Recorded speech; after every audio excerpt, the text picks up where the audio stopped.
essa encarnação mais positiva.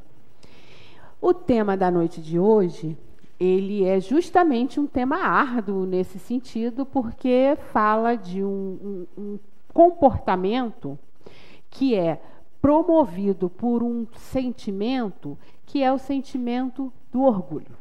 Aquilo que a gente conheceu como orgulho ferido, né? O duelo era uma ação que os próprios espíritos consideram como bárbara, que dentro do nosso mundo ocidental temos relatos dele durante toda a Idade Média, que era promovido por, invariavelmente, a maior parte deles era promovido pelos homens e mulheres da nobreza, quando se sentiam feridos, de alguma forma, naquilo que é considerado honra. Então, podia ser desde uma desavença tola, uma discussão, até situações mais graves. Se chamava o outro para fazer um duelo. Inicialmente, o duelo era permitido e acontecia em qualquer lugar. Andando pela rua, de repente esbarrava, não gostei que você esbarrou em mim, te olhei de cara feia, pronto. E as mulheres também duelavam, não era uma coisa única e exclusivamente do universo masculino. Sim, numa proporção bem menor, mas quando eu fui fazer o estudo eu fiquei surpresa, porque eu nunca tinha pensado nisso. Mas faz parte, as mulheres também têm esse sentimento de orgulho, de se achar feridas em sua honra, enfim. Acontecia de forma banal, a vida era extremamente banal, que é como Baltazar fala aqui no começo, ó, a humanidade levou mais de milênio para acomodar-se à ideia de que ferir o próximo é um defeito muito grave. Posto isso, e ele também comenta que tem cerca de 200 anos que terminou. Na verdade, existem alguns relatos de duelos ainda no início do século XX. É verdade que poucos, e aí já era algo que acontecia contra a lei. A lei já não mais permitia. De fato, as leis datam de 200 anos, como Baltazar nos assinala. Mas o brasileiro conhece bem essa história. Tem a lei, mas a prática da lei nem sempre acontece concomitante com o momento em que a legislação coloca lá que aquilo é proibido. E foi isso que aconteceu. O duelo foi proibido no final, nos idos do século XVIII, mas ainda demorou um século e pouco para que ele, de fato, fosse abolido da nossa vida cultural, da nossa vida ocidental. E hoje, será que existem duelos? Aí tem uma analogia interessante que a gente pode fazer. Alguns homens, muitos homens e algumas mulheres gostam muito de futebol, né? Futebol, UFC.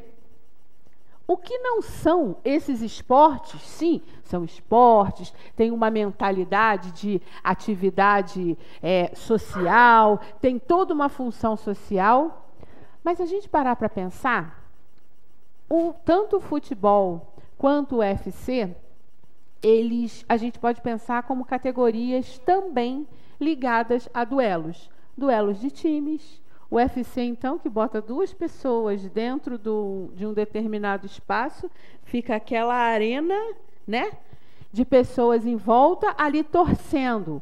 Hoje já existem regras que são até mais rígidas, mas nesses grandes, famosos. Entretanto, a gente sabe que para dois desses que aparecem na mídia, há pequenos espaços onde acontecem duelos de formas que pessoas ainda possam vir a desencarnar motivado por um determinado sentimento. As torcidas de futebol duelam entre si para prevalecerem como se a briga da torcida fosse fazer o time ser ou não melhor. Isso falando socialmente. E individualmente? Ainda tem duelos? Dentro das famílias, em alguns determinados ambientes.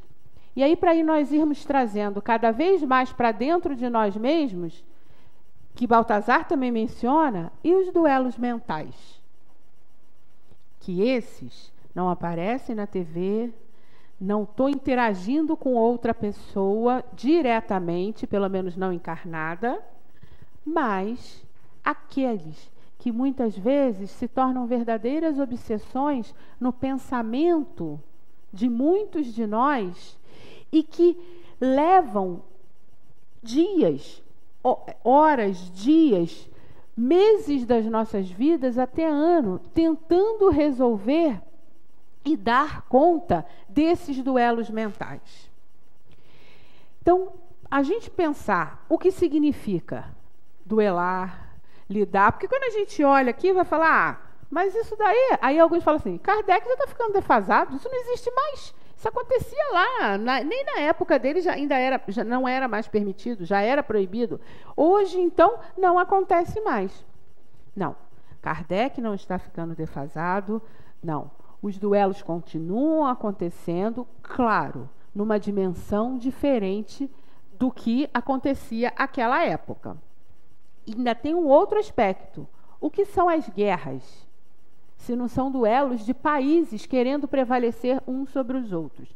E o que está na base de todo movimento que promove os duelos? Se não é o sentimento de orgulho. E durante muito tempo, nós consideramos a ideia deste orgulho como algo valoroso, como algo que deveria de fato ser preservado.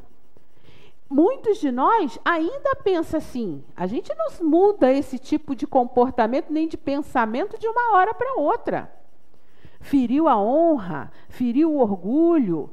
Quantos de nós ainda tem aquela ideia, não levo desaforo para casa? Falou alguma coisa que eu não gostei?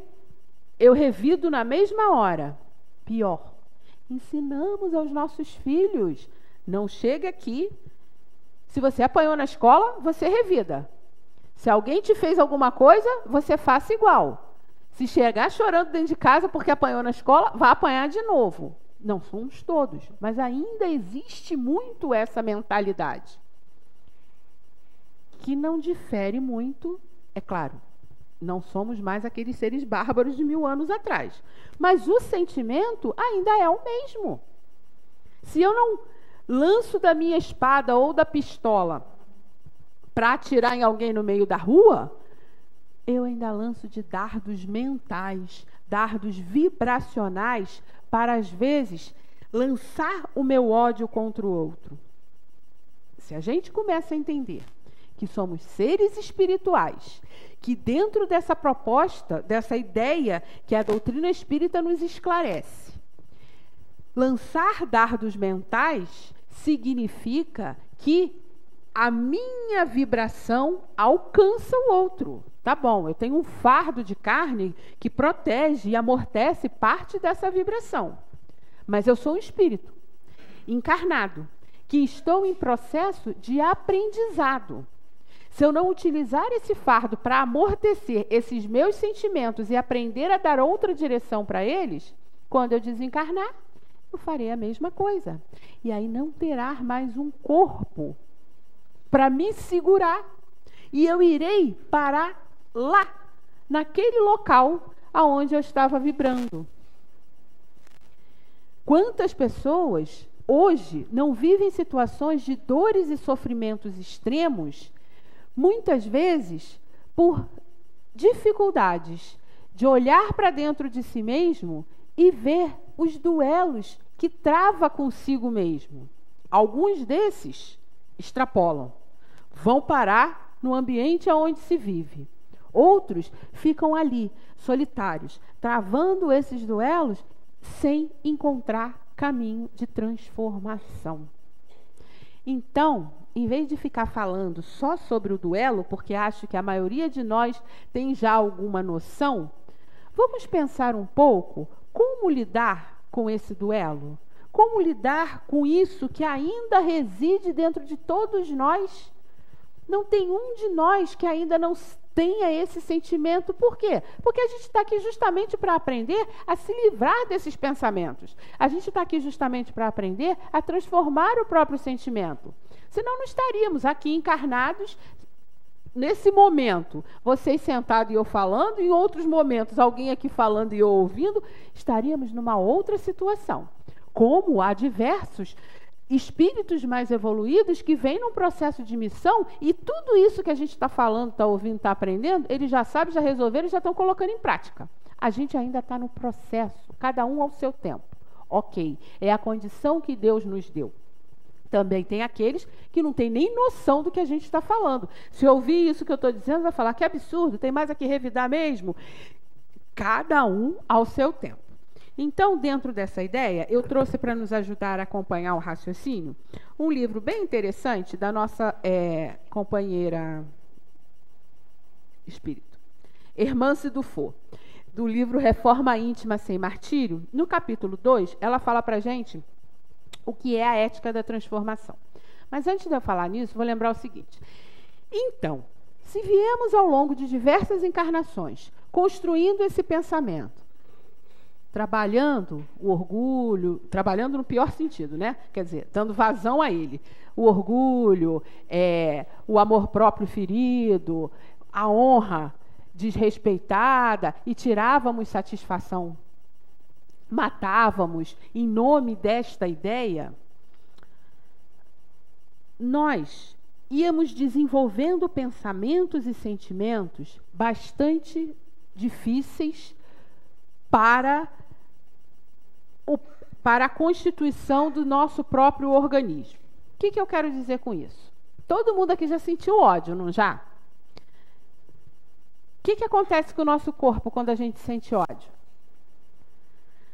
Uns ficam enrubescidos, o coração dispara.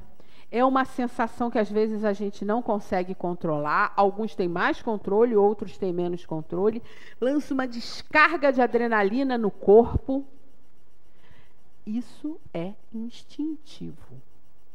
A partir do momento em que o sentimento de ódio irrompe, a gente não controla mais a reação orgânica que o corpo promove. Se, após esse jato de hormônios que eu jogo no meu corpo, eu conseguir amenizar o meu sentimento, eu vou neutralizando isso. Se eu não conseguir, o que acontece? Eu vou alimentando aquilo até fazer uma bobagem. Mas o que determina esse momento inicial? O pensamento que eu começo a desenvolver. Se eu já penso assim, não quero ficar alimentando esses sentimentos, sentir raiva, sentir ódio, mas eu vou pensar em outra coisa, vou distrair o meu pensamento, vou buscar alternativas para aliviar esse sentimento, ok, eu dei uma direção. Se eu fico, mas é isso mesmo, eu vou ter que ir lá fazer, começam os duelos mentais. E pensar o que eu vou fazer, o meu corpo continua trabalhando dessa forma mais, digamos assim, violenta. Isso, nós temos essa consciência hoje. Há 1000 anos atrás, é claro que essa consciência não existia, mas o processo não era diferente. O sentimento, a maneira como o organismo funcionava era o mesmo. Aí, numa primeira encarnação, digamos que eu desencarne num duelo com esse sentimento de ódio e eu desencarnei, sendo até, digamos assim, aquele que promoveu o duelo. Aquilo não ficou naquele corpo. Aquilo foi comigo. Aquele pensamento, aquele sentimento, aquela maneira de lidar com os problemas. Nasci de novo. O duelo ainda estava em vigor. Dessa vez eu desencarno como vítima. Mas o ódio continua. E ele continua onde? Impregnado no meu pensamento. Isso para eu não entrar em detalhes da parte do perispírito, como isso fica, porque agora, para vocês poderem saber mais sobre isso, atendam o convite que a Márcia fez e venhamos estudar. Que isso dá, no mínimo, 1 ano de estudo. Mas vamos lidar com isso ficando impregnado no pensamento. E eu vou, de uma encarnação a outra, trazendo esse tipo de sentimento e de emoção dentro de mim. Até que tem uma hora que a gente não sabe exatamente qual, mas Deus fala assim: Está na hora desse ser humano mudar o padrão de comportamento dele. Esse espírito que eu criei, simples e ignorante, já foi ao pior que ele podia dar dele. E aí começam os processos educativos através da reencarnação. Aí varia. Uns nascem com limitações físicas, outros nascem com limitações mentais, outros nascem com dificuldades socioeconômicas que os colocam numa condição mais humilde. Isso é uma organização que eu não sei como funciona, mas que a espiritualidade superior trabalha. Por que a gente está falando tudo isso? Por quê? Para nós entendermos isso aqui que Hermance Dufour fala para a gente. O conjunto de viciações do ego repetido durante várias existências corporais cristalizam a mente nos domínios do personalismo. Então, tudo isso que eu fui vivendo, uma encarnação atrás da outra, de forma equivocada, achando que o ódio que era aquela minha melhor maneira de lidar com as situações, que a minha ideia estava certa, o que eu penso só é que está certo, vai cristalizando em mim e eu vou acreditando de forma bastante própria que o que eu penso está certo. Então eu me torno aquela pessoa que eu quero sempre impor o meu pensamento para o outro, que os meus valores são os corretos. Se eu tiver recursos materiais, intelectuais e os valores, de uma certa forma, estiverem de acordo com o que a sociedade preconiza, eu vou me tornar um ditador. Por mais que alguns valores sejam até positivos. E é isso que ela nos traz para refletir. E aí, como lidar com isso? Só tem um jeito, que a doutrina espírita veio nos ensinar, que é o autoconhecimento. Não existe nenhum tipo de ação nossa que seja desprovida de sentido. Mas, muitas vezes, nós não identificamos o sentido daquilo que nós estamos promovendo na relação com o outro. Só o autoconhecimento. Mas qual o autoconhecimento? Qual é a referência que eu vou ter para o meu autoconhecimento? O que a sociedade me dita? Ou o que Jesus nos ensinou? Porque eu posso começar a me conhecer, sim, mas se as minhas referências estiverem ligadas aos valores que a sociedade me dita de sucesso material, mídias sociais, eu vou buscar esse caminho. O meu autoconhecimento vai ficar limitado. Claro que vai, porque o meu ego vai crescer mais do que qualquer coisa. E autoconhecimento não é só eu saber o que o meu ego é capaz. O ego é aquela nossa instância psíquica que faz a relação daquilo que eu sou lá dentro, intimamente, que é a minha essência divina, com a sociedade. Se ele for grande demais,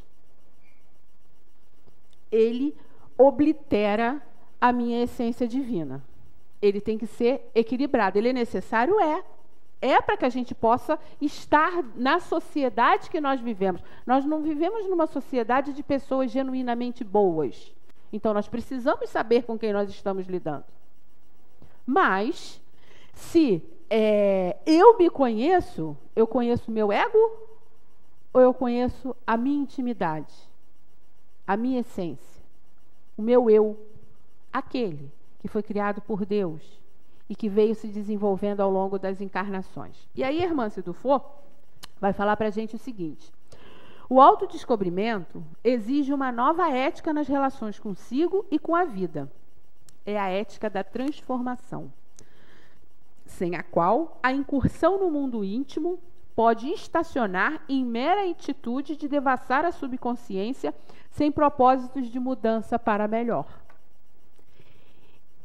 E aí, no caso, eu só compreendo, e dentro do que a doutrina espírita nos traz, só há uma referência para essa ética da transformação funcionar para que o nosso autoconhecimento seja melhor. São os valores que Jesus nos trouxe. Porque qualquer outro valor vai, possivelmente, principalmente se forem valores descritos por homens, vai nos trazer o excesso, ou de alguma forma vai reviver em nós o orgulho que nós temos. Esse sentimento equivocado de honra, de vaidade. Porque os ensinamentos com o Cristo, eles fazem exatamente o oposto. E aí, quer ver como é que é o oposto? Se alguém lhe bater numa face, dai a outra face. É fácil isso. Mas é o oposto do duelo. Porque se alguém me bate numa face, qual é a minha tendência? Revidar. E esse bater pode ser através de uma fala. Eu reajo. Mas se verdadeiramente nós estamos cansados desses padrões e desse homem velho, é essa a referência. Não estou dizendo que iremos conquistar isso de uma hora para outra. Precisamos compreender a ideia do que é um processo. Um processo, ele começa lá, miudinho, das coisas mais simples. E aos pouquinhos, ele vai se desenvolvendo e vai tendo mais amplitude e mais efetividade em nós. Mas a ética é essa, que é o que a doutrina nos traz como proposta. Na verdade, não é uma proposta, é a colocação dos valores que estão de acordo com as leis de Deus. Se nós vamos aceitar isso em nossas vidas, agora ou daqui a mais 1000 anos, aí essa escolha é nossa. Alguns de nós ainda pode prorrogar isso mais um pouquinho. Cada um vai saber de si. Outros, a vida já está dizendo, você não pode prorrogar mais. Você tem que continuar trabalhando a sua transformação. E aí, irmã Cidufo continua falando para a gente assim: o autoconhecimento, através das luzes de imortalidade que se espraia dos fundamentos espíritas, é um mapa de como chegar ao eu verdadeiro, à consciência. E ela nos ensina alguns pontos que eu vou trazer para a gente ir dissecando ponto a ponto e refletindo a respeito. E aí ela coloca que isso é a guisa de sugestões maleáveis. Não é só esse o caminho. Este é um caminho que dá efetividade nesse sentido. Então, ela considera que alguns comportamentos serão efetivos roteiros de combate, vigília e treinamento para a instauração das linhas éticas no processo autotransformador. E aí, o primeiro item que ela traz para a gente é assim: postura de aprendiz. O que vem a ser uma postura de aprendiz? É aquele momento em que a gente já entendeu que não adianta fechar o pensamento para o novo, para aquilo que vai nos trazer possibilidade de transformação. Porque o que faz com que a gente feche o nosso pensamento para o novo é o orgulho. E o orgulho, ele engendra diversos preconceitos.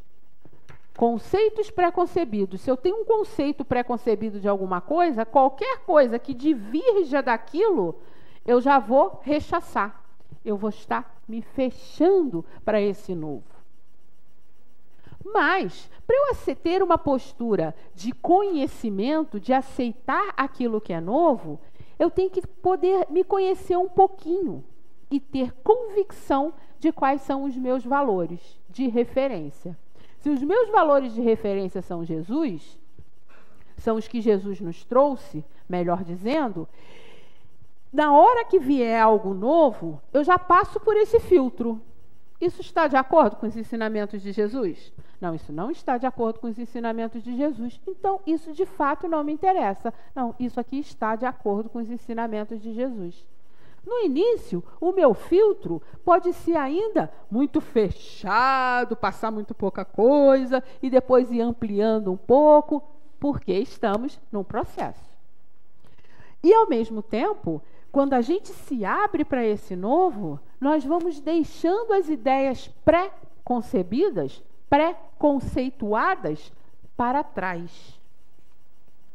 Por quê? Porque elas não vão fazer mais sentido na nossa vida. O que o preconceito nos faz? Ele alimenta o nosso ego para que a gente, quando chegar a algum lugar, tenha a falsa ilusão de que sabe como se comportar. Por que falsa ilusão? Porque a gente perde diversas oportunidades de uma relação verdadeira com o outro, porque o nosso ego se apresentou primeiro e as nossas ideias pré-concebidas, muitas vezes, já rechaçam o outro de pronto. Ah, porque o cabelo dela está um pouquinho assim, e eu sou uma pessoa que gosta de cabelo arrumado. O seu cabelo está um pouquinho torto, então já não serve para mim. É claro que isso é meio uma caricatura, mas a gente faz isso. Um é gordo demais, o outro está mal arrumado, o outro tem uma cor de pele que não combina com a minha, e por aí vai. A gente vai criando dentro dos nossos preconceitos e vamos nos afastando. Então, esse é um primeiro ponto que Hermance Dufour nos, como ela diz, sugestões maleáveis, para que a gente reflita a respeito das mudanças para quem, de fato, quer fazer mudanças. Para os que não querem fazer mudanças ainda, ok. A hora que quiserem, já sabem quais algumas das possibilidades. Aí ela fala uma outra. Observação de si mesmo, que é um estudo profundo do nosso mundo subjetivo. Isso, Santo Agostinho nos dá uma dica, lá na questão 919 do Livro dos Espíritos. Quando for de se deitar, passar em revista o seu dia, como agistes em determinados momentos, que era como ele fazia com ele, como respondeu, como pensou, como sentiu ao longo do dia, e avaliar se o meu comportamento ao longo daquele dia foi de acordo com o quê? Com os ensinamentos de Jesus, da maneira que eu me determinei a fazer.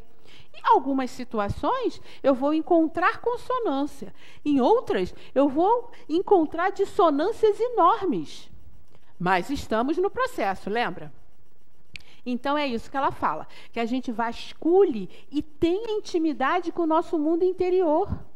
Se nós começarmos a nos observar, nós vamos observar quais são os pensamentos que mais se repetem. Quais são os sentimentos que eu mais vibro ao longo do dia? Como os meus pensamentos e os meus sentimentos estão determinando comportamentos diários meus? Porque eu penso, eu sinto e eu ajo. Muitas vezes, eu sinto e ajo, sem nem pensar. Mas o comportamento, a nossa postura diante dos espaços, ela está de acordo com aquilo que eu penso e que eu sinto. Então, se eu começo a ter intimidade, porque muitos de nós não têm intimidade consigo mesmo. Tem intimidade com o vizinho, tem intimidade com o outro, mas não tem intimidade consigo mesmo. Tem dificuldade de ficar sozinho. Tem que sempre arrumar alguma coisa para fazer. Tem que ter um barulho no ouvido para não ficar sozinho. Se estiver sozinho dentro de casa, liga a televisão, liga o rádio. Jesus ensinou para a gente. Ele, que era o mestre, se afastava para ficar em reflexão, em contato com a espiritualidade maior. E, ao mesmo tempo, isso vinha desse processo de intimidade consigo mesmo. Como que a gente vai aprender a orar? Como que a gente vai aprender a entrar em contato com os nossos guias se nós não tivermos essa intimidade conosco mesmo? Não vamos. Aqueles que têm uma mediunidade mais ostensiva até vão perceber o mundo espiritual de forma mais ostensiva. Mas de que forma? Ai, estou com medo. Estou sempre com medo. Porque os espíritos estão sempre me espreitando. Eu não me conheço, eu não sei lidar com os meus sentimentos. E quais são os espíritos que estão me espreitando quando eu estou assim? Dificilmente eu vou ver o meu guia. Muito menos Baltazar, Antônio de Aquino. Então, vamos lá, mais um método, uma das, dos roteiros que ela nos sugere. A renúncia. Oh, coisinha difícil. Mudança íntima exige uma seletividade social dos ambientes e costumes, e em razão dos estímulos que produzem reflexos no mundo mental. A renúncia deve ampliar-se também ao terreno das opiniões pessoais e valores institucionais. O orgulho nos ilude. Então, assim, primeiro ela fala da renúncia dos nossos padrões de comportamento. E isso significa onde nós estamos, os lugares que a gente está frequentando, as conversas que nós estamos travando com as pessoas, se estamos ou não alimentando esses duelos mentais. E depois ela vem falar de uma renúncia. Aí que é uma renúncia muito mais difícil, que ela vai falar das opiniões pessoais e dos valores que nós trazemos, ainda muito embrenhado dessa crença social que nós desenvolvemos ao longo da nossa história nessa encarnação. Abrir mão de uma opinião é fácil? Se a gente tem tantas vezes, tem tantas certezas. Mas é isso que ela propõe. Não significa que o outro esteja sempre certo. Às vezes, abrir mão de uma opinião é saber se calar para evitar um atrito maior e gerar um mal maior lá na frente. Isso é evitar um duelo. Não significa, mas se eu me conheço, se eu tenho convicção dos meus propósitos, dos meus valores, eu posso abrir mão da minha opinião sem ficar com o meu orgulho ferido e sabendo que cada um tem o seu tempo. Agora, se eu tenho que impor a minha opinião sobre a sua, você falou uma coisa que eu não gostei ou que eu não concordei, acabou. Eu vou entrar no embate. Então, assim, a renúncia começa das coisas, digamos assim, exteriores, até chegar nesse propósito mais íntimo. Auto-perdão. Aí a gente entra no outro aspecto. O duelo, ele exige perdão. Tudo que a gente falou antes em relação a esse histórico que todos nós temos. Muitos de nós provavelmente já participamos de diversos duelos. Já desencarnamos. É a história da humanidade. Quem eram aqueles seres humanos que estavam lá atrás, duelando? Esse é um dos aspectos. Perdão. Auto-perdão. O que é perdoar?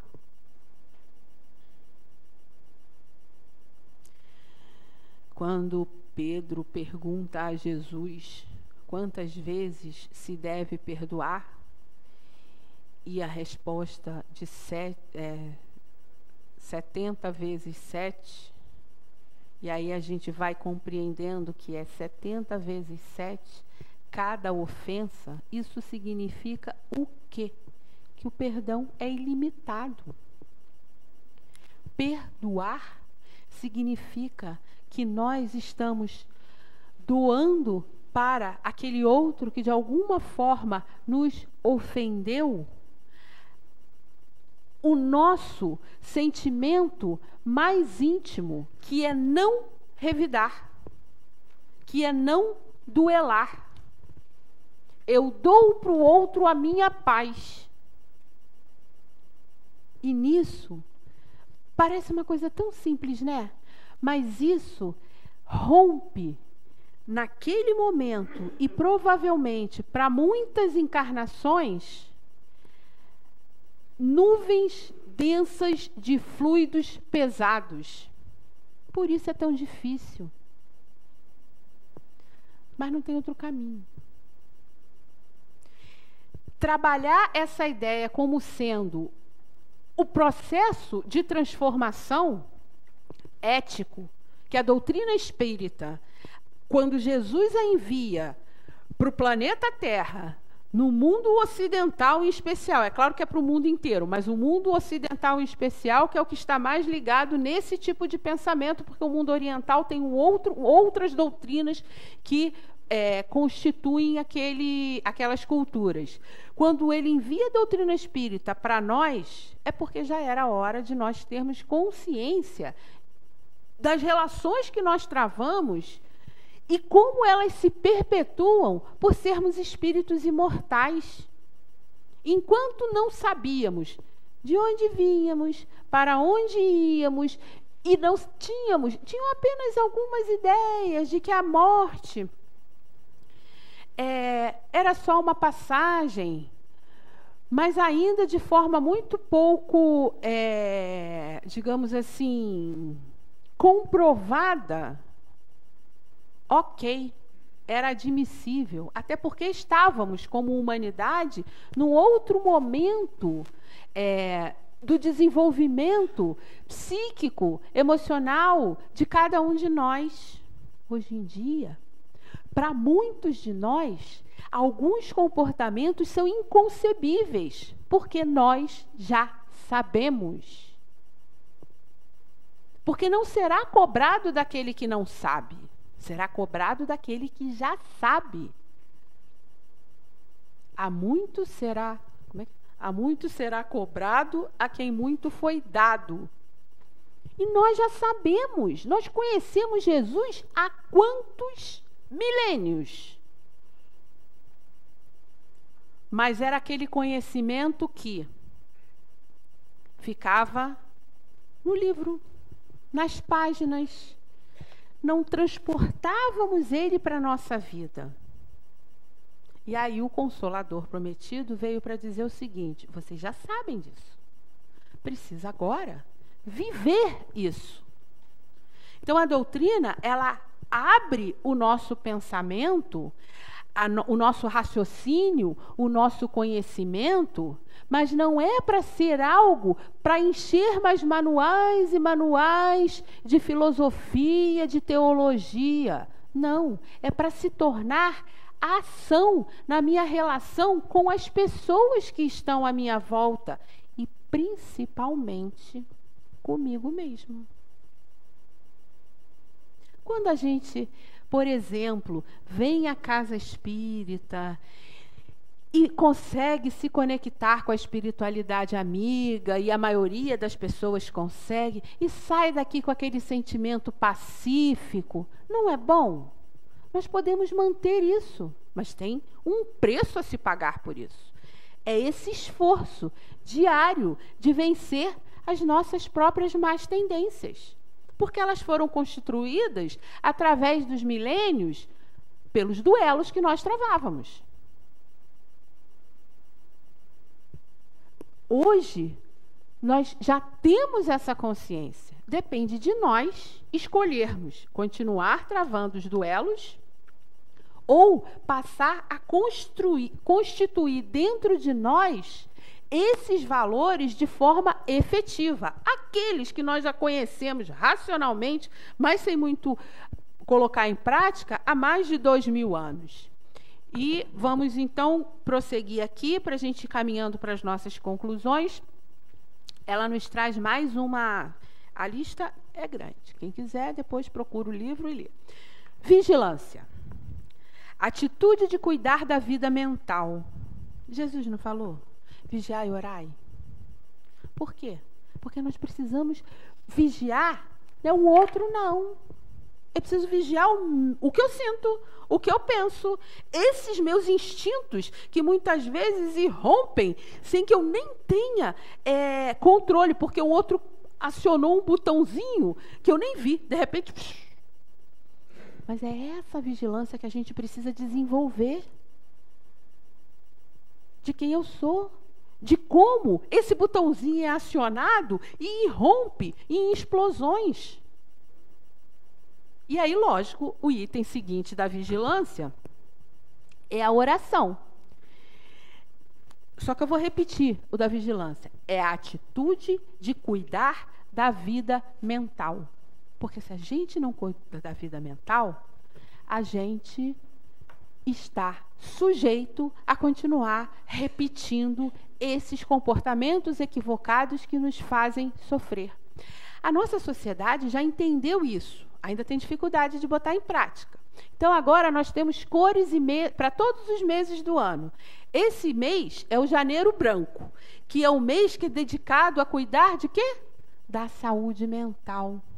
Isso significa, isso não tem nada a ver com a questão religiosa, mas isso significa que, de uma forma como sociedade, nós já estamos compreendendo a importância da vida mental. Começou com o Outubro Rosa, né? Por conta do câncer de mama, que é um drama na vida de muitas mulheres e de alguns homens. Mas começou com esse, era algo ali, concreto, uma dor concreta quando se transforma no câncer. Aí depois veio o Setembro Amarelo, já um processo de cuidado para prevenção ao suicídio. Depois veio o Novembro Azul, agora temos o Janeiro Branco, não sei se tem outras cores, mas provavelmente deve ter, porque isso significa o quê? Só em janeiro vamos cuidar da nossa vida mental? Não, mas acho que é interessante, até porque é o início do ano, é o período que a gente está renovando, né, a nossa expectativa para o ano seguinte. Então, cuidar da nossa saúde mental vai nos dar condição de cuidar de todo o nosso resto do nosso corpo, né? Mas aí eu não posso deixar de falar da oração, que ela fala assim, é a terapia da mente. Olha que lindo. A oração é a terapia da mente. Olha como ela esclarece. Sem oração, dificilmente recolheremos os germes divinos do bem que constituem as correntes da energia superior da vida. Ela diz para a gente que é através da oração em que nós vamos colher os germes divinos, através dos sentimentos nobres que vão se desenvolvendo na nossa oração. Mas até para orar a gente precisa aprender. Não é Pai Nosso que está no céu, santificado seja o nome. Não, isso não é oração, porque isso é uma repetição de uma fraseologia que eu não estou nem pensando nem sentindo.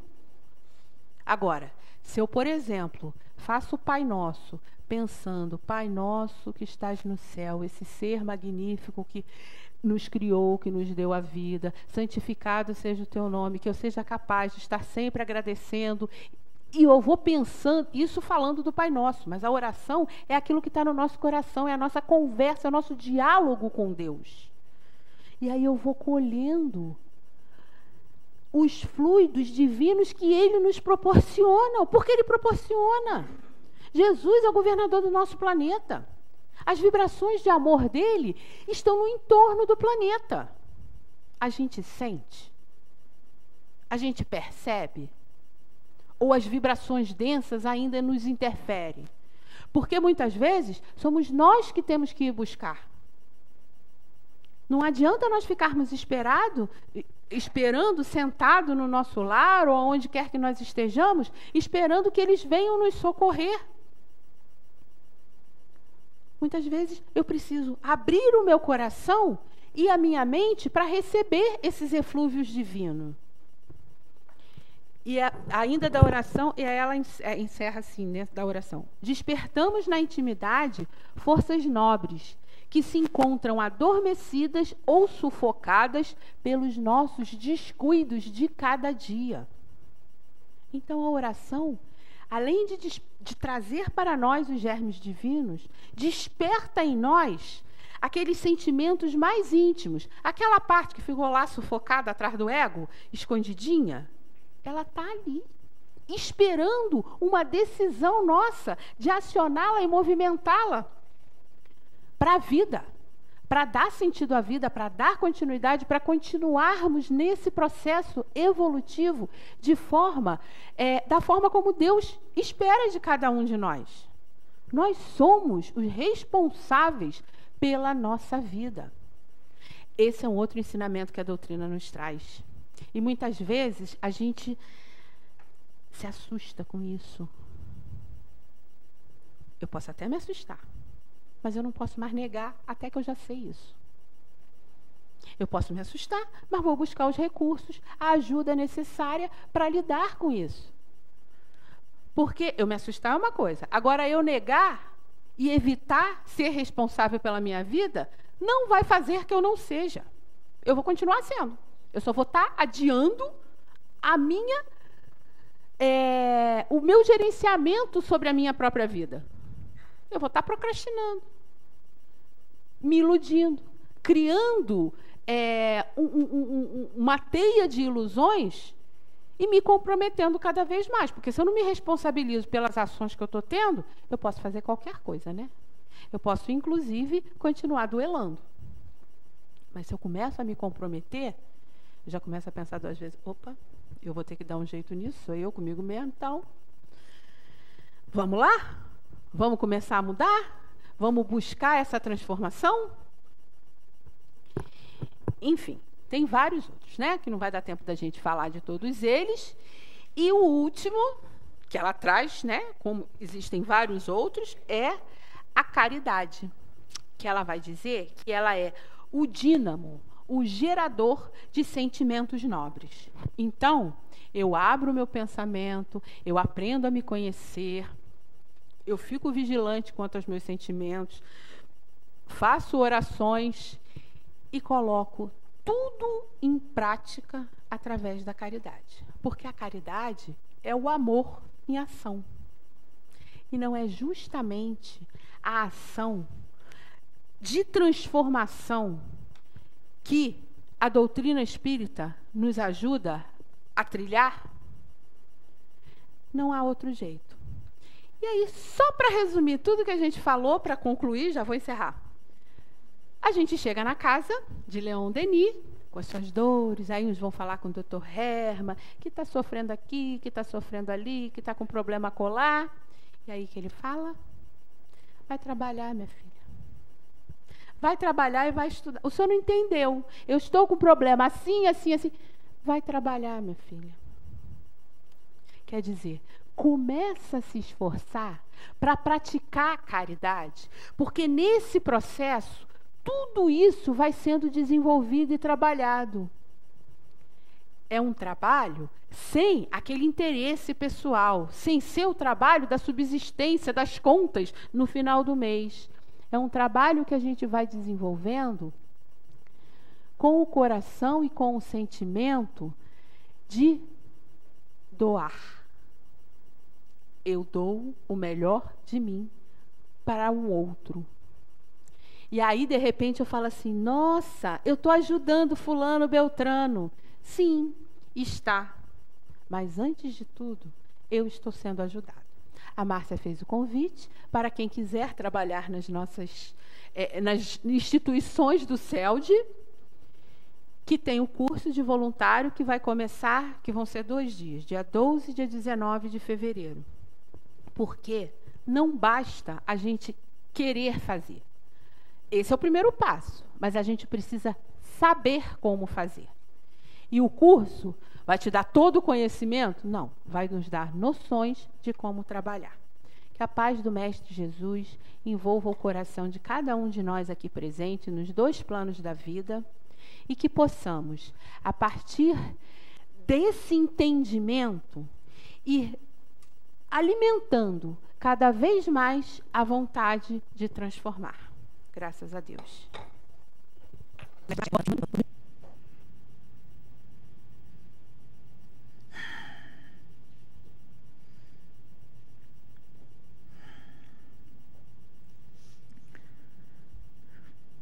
Jesus Cristo, abençoe e proteja o coração de todos os irmãos presentes. Vocês perceberão o quanto é difícil fazer com que os pensamentos se equilibrem diante das questões que cada coração traz das encarnações, como espírito que todos somos em evolução, fazer reviver pensamentos e mais pensamentos em torno de algo que aflige a coração magoado, ao coração sofrido desta e de tantas outras encarnações, a termos causado também, a termos criado também dores ao coração de tantos, e a perceber no amor de Jesus Cristo as palavras seguras do perdão. Ah, caros irmãos, quem pela espada fere e pela espada também será ferido diante das leis de ação e reação, causando a dor ao próximo. Receberemos diante das propostas de reformulação através do arrependimento necessidade de aliviar a dor a quem causamos.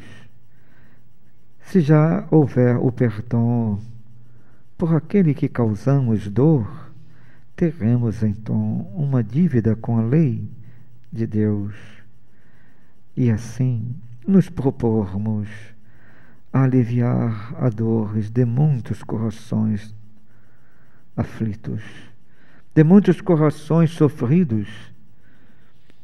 Quero dizer, se causamos dores aos nossos pais em outras existências, se os nossos pais avançaram e conquistaram a pacificação, agora teremos que ter espíritos outros que serão nossos filhos em outra encarnação e acalmar o coração daqueles filhos da mesma maneira como os nossos pais acalmaram os nossos.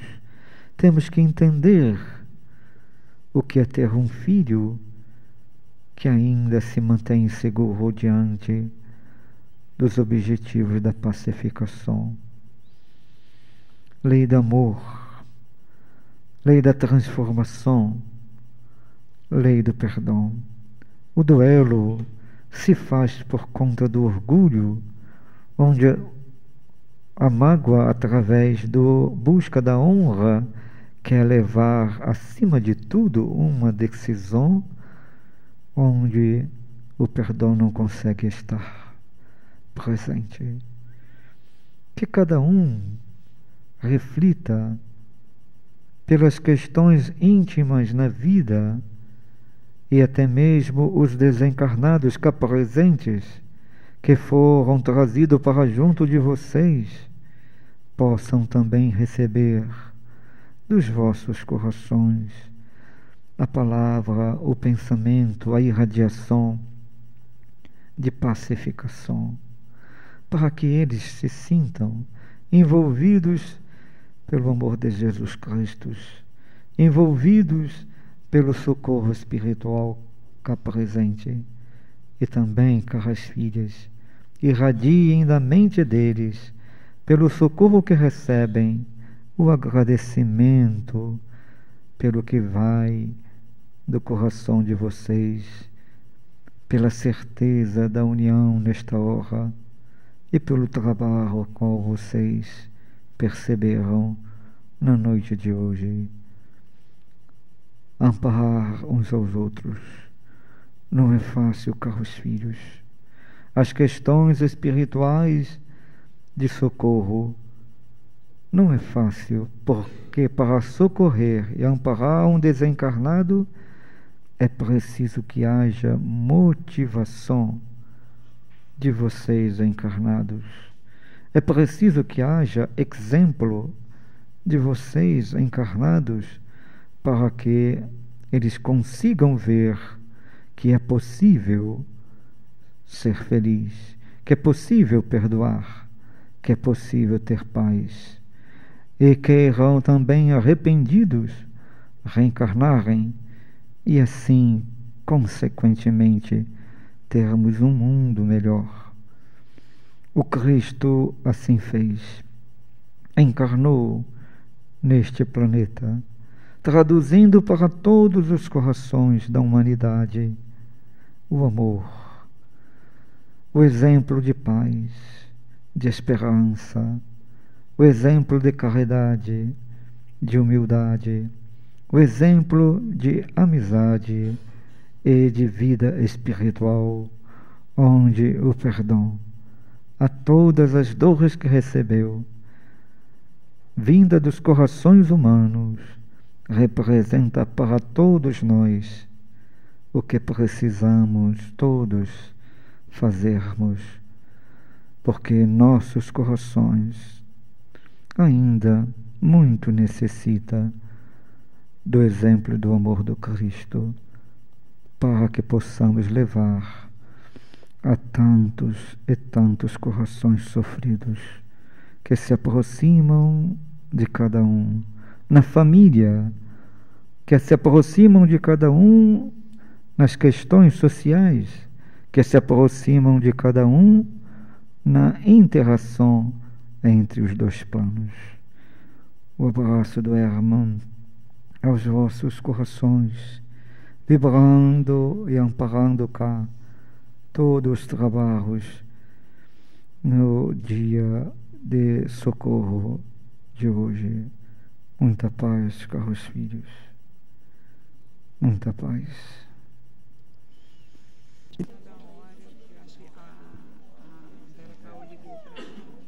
Ela veio e acabou juntando as turmas. Pedi para me descer, não pedi para me descer e juntar todo mundo, que é o Espiritismo, e fez tipo um aulão. Que é Espiritismo? O Livro dos Espíritos e o Céu e Inferno. Então, aí deu de forma, a gente acabou dando, ela praticamente deu